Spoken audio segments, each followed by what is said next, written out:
operator helikopter Rusia dengan sistem pelepasan amunisi terus melikudasi personel militer angkatan bersenjata Ukraina.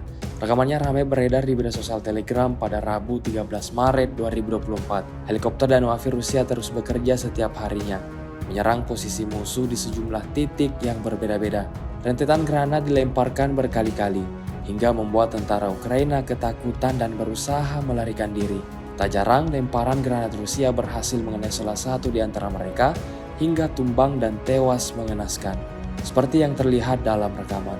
Belum ada data resmi terkait jumlah korban jiwa dalam insiden ini. Video ini viral dan menuai beragam komentar dari warganet.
Download Tribun X sekarang, menghadirkan lokal menjadi Indonesia.